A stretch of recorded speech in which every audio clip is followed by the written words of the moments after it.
Last week, a federal judge warned Securities and Exchange Commission attorneys that he may sanction them for allegedly convincing a court to freeze a crypto firm's asset under false and misleading pretenses, a court filing shows. According to an order issued by U.S. District Judge Robert Shelby of the U.S. District Court in Utah, the SEC's attorneys could be sanctioned for making misleading arguments about crypto project Deadbox's alleged efforts to transfer its assets and investors' funds overseas, leading a court to freeze the project's bank accounts. The SEC's misrepresentations undermine the integrity of the case's proceedings in addition to causing Deadbox irreparable harm, Judge Shelby said in an order. Sanctions are penalties a court imposes on individuals who sign statements they know to be false or otherwise violate court procedures, according to Law.com's legal dictionary. In civil law, sanctions are usually imposed in the form of monetary fines, according to Law.com.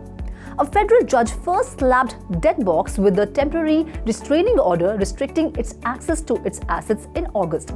However, he later dissolved the order after Deadbox demonstrated it had neither moved funds outside the US nor closed its bank accounts 2 days before a hearing over the SEC's request to freeze its funds, Deadbox's lawyers said in a filing.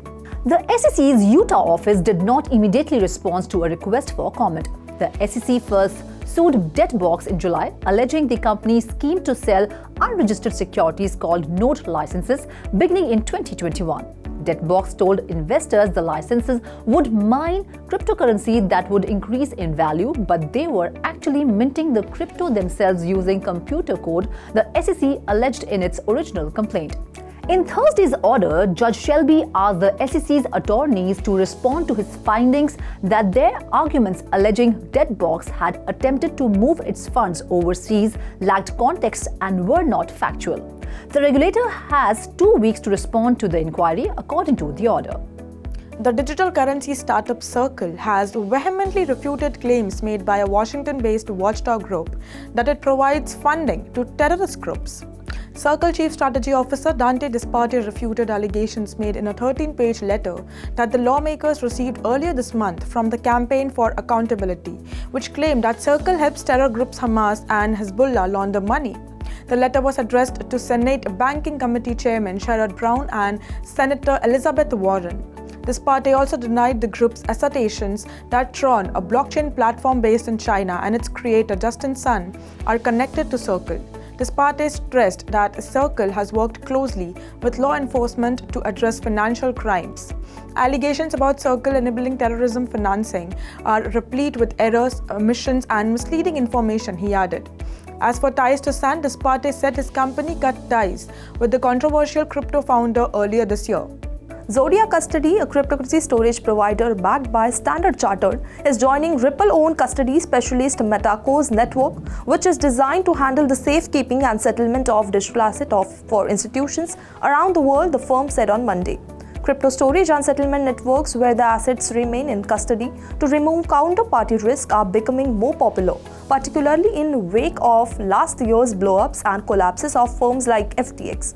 As this infrastructure component gradually evolves to resemble the way things are done in traditional finance, different types of networks will appear, said Zodia Custody CEO Julian Sawyer.